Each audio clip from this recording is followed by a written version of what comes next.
coming, everybody. This is going to be fun. I am going to talk about and kind of demonstrate just some kind of fun techniques that you can add to your arsenal of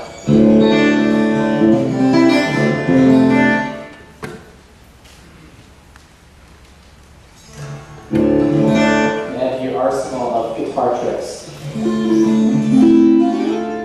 And we'll talk a little bit about things like harmonics, percussion, two-handed tapping, and then maybe some looping if we have time. So it's going to be fun. It's going to be fun. Definitely, if you have any questions, I'm going to be trying to ask for questions as much as I remember to, and kind of demonstrating some stuff. So. And for those who weren't here last night when I announced this is my brand new guitar. As of 1:15 yesterday, they were putting the final touches on it, and it's finished now, so I'm so excited. I pulled into town here yesterday at 1, got in the factory, and they were literally putting this little screw in right here.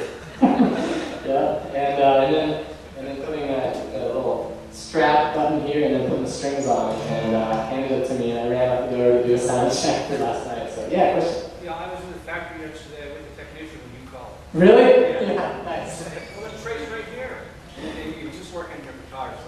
I was wondering if you got it or not. Yeah, I've had a bunch of people that, I think a bunch of people were on a tour. We were. Right when I called, and everyone saw this guitar being made, so that was kind of cool.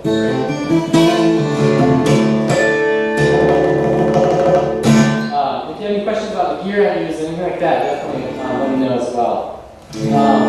I'll just tell you a little bit about that. I'll just tell you what I have, because it's kind of fun.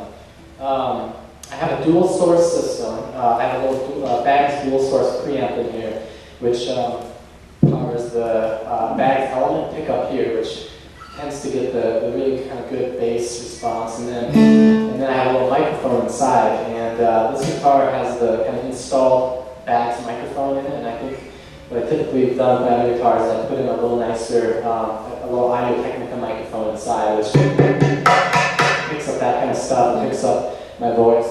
Check, check, check. I can use a shaker inside my guitar and loop it and all kinds of stuff like that. And then I run all that through a volume pedal, because sometimes I change the volume of different parts I'm doing. I have a tuner here, chromatic tuner, and then I have a Line 6 DL4, which is basically a really nice delay pedal. It has about 20 settings of delay and one setting for loop sampling, for looping. And I use it almost exclusively on the loop setting. And so some songs I do, I create layers and stuff like that. And I know it's not really even made to be like the ultimate looper, but everything it does is exactly what I need for when I go looping. So I'm kind of running a stereo. You can't really see it here, but maybe you can see it.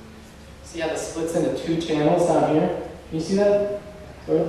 So basically, the right channel is my pickup, the left channel is my microphone, and I keep those completely separate until I get into this Pendulum SPS1 preamp. And then there's kind of two parts on that. One is for my pickup and one is for my microphone. And I can just EQ, pan them, I can do all this stuff, I can blend them together. And basically, I blend the two channels together to my liking, and then I send Jonah back there on the soundboard just one channel, so that, that I kind of get it how I want it blended to be, and then they just kind of change the levels on there. So if I put it completely on pickup, it sounds like this. I really love the sound of the element pickup. It's kind of nice. And then if I put it completely on microphone, it's going to sound pretty terrible melodically, but very nice percussive wise.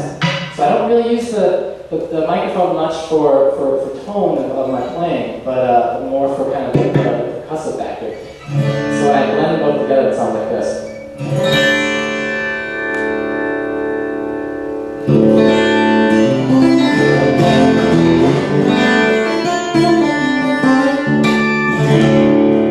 So I think that's kind of a nice effect.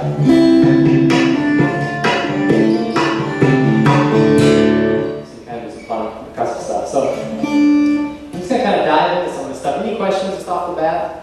Yeah. What tuning do you use? I use a lot of different tunings when I'm kind of performing. I tend to, oftentimes when I perform, I fly to the place, and I often just bring one guitar. And because of that, I typically kind of go back and forth between standard and jazz. So here you were saying something jazz. Yeah, jazz has a great tuning for a lot of different stuff, a lot of melodic stuff where you play the melody and the chords of a song at the same time, or two-handed tapping stuff is really nice.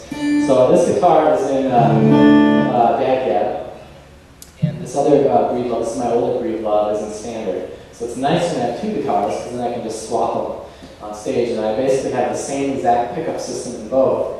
So that when I swap them, the sound person doesn't have to make much adjustments. So it's really nice. Any other quick questions? All right. So maybe I'll call this workshop "Thinking Outside the Box" or something like that. And the kind of the premise behind some of this is you have to understand I'm a lousy singer. I'm just downright lousy singer. I can hardly carry a tune pitch at all. Always off. I don't like the sound of my voice. I think it sounds terrible. I mean, it's just like maybe I'm too hard on myself, but I am a lousy singer. And I used to think that I had this curse. That this curse was, I will never ever be able to follow my passions of music because I can't sing. Because, who can make it in music without being able to sing, right? And it's so essential. That was my thought. I thought it was a curse. So, in my kind of bummed out stage, I started just putting all my effort into the guitar. And I'll work on singing later. Maybe I'll take lessons, I don't know. But all I know is I can't do that now. Put all my effort in the guitar, all my effort in the guitar, all my time. And because of that, I stumbled upon different techniques along the way that I found a niche in doing what I do, doing exactly what I do without singing a note. Really.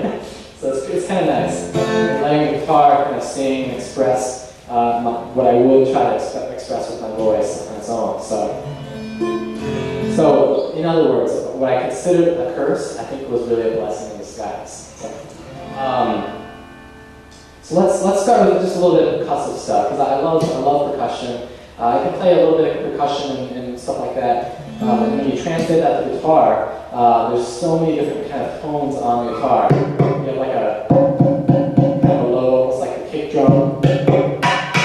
Maybe that's like the hi-hat or something. Pretty high one up here. A medium one in here.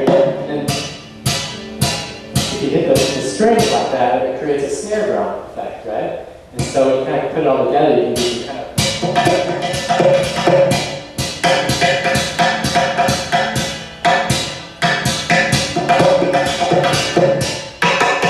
stuff like that. And it's kind of fun. If you do it with one hand, and this is kind of what I'm always thinking of, like, how can I separate my two hands? And I think it's the hardest stuff because, people who I just admire piano players because really, when they get good at it, they're kind of thinking independently with their hands, and that's hard for me to do. But the most fun kind of things for me to do is when I do start to do that a little bit. So the percussion, I go like this maybe.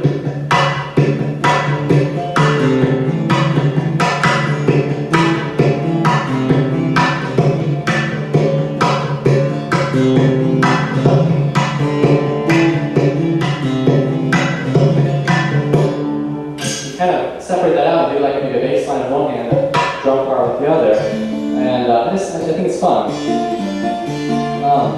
I'm going to talk a lot of trying to kind of separate those two things out. And it doesn't have to start out complicated. It could just be really easy.